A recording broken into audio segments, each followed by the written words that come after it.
The faith of the patriarchs shone brightly when Abraham left Chaldea.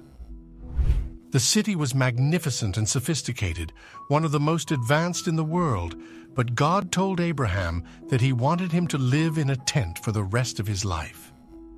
Even at 75, few of us would leave a pleasant town to live in a tent in the mountains where it is cold and snowy in winter.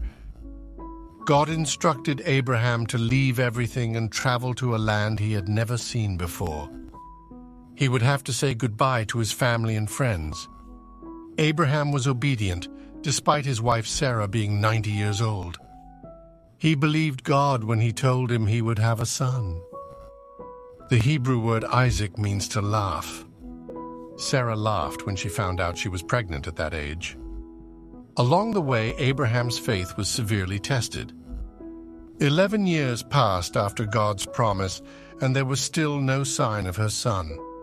Sarah's suggestion led Abraham to seek offspring through the servant Hagar. Ishmael was not a child of faith, but a child of the flesh that God did not choose, according to the Bible. When Isaac was finally born, Abraham demonstrated faith by agreeing to sacrifice him on an altar, as God requested. The Bible says that Abraham was willing to sacrifice Isaac because he believed that God would raise him from the dead after the sacrifice. This required a lot of trust, considering that God had never done anything like this before.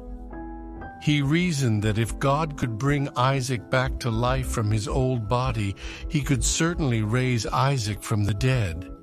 Most depictions of Isaac's sacrifice portray him as a 12-year-old boy. However, when analyzing the text surrounding this incident, we see that Sarah dies at the age of 127, which would place Isaac in the 37 age range. Therefore, Isaac was probably in his 30s when he made the sacrifice. He could have easily resisted, but he trusted his elderly father, Abraham. Isaac also demonstrated trust in other ways, especially by trusting Abraham's servant to find him a wife. Jacob also had confidence, but initially it was a confidence in himself. He manipulated his father into receiving the blessing that was originally supposed to be Esau's, using schemes and deception. But at least he showed that he wanted the blessing, unlike Esau, who did not value what would be his. God had to break Jacob later in his life after wrestling with him all night. Jacob spent the rest of his life limping, but it was at this point that his trust in God was tested. He began to believe God's promises that his 12 sons would become 12 tribes. From that moment on, despite all their flaws and mistakes, these 3 men stand out as men who trusted in God, in contrast to their relatives who were more oriented towards the flesh than faith. This discrepancy can also be found in men's wives. Sarah, Rebecca, and Raquel shared one characteristic. They were all very beautiful inside and out, and they all submitted to their husbands. The wives of others constitute a contrast once again. For example, Lot's wife reflected on the good life they lived.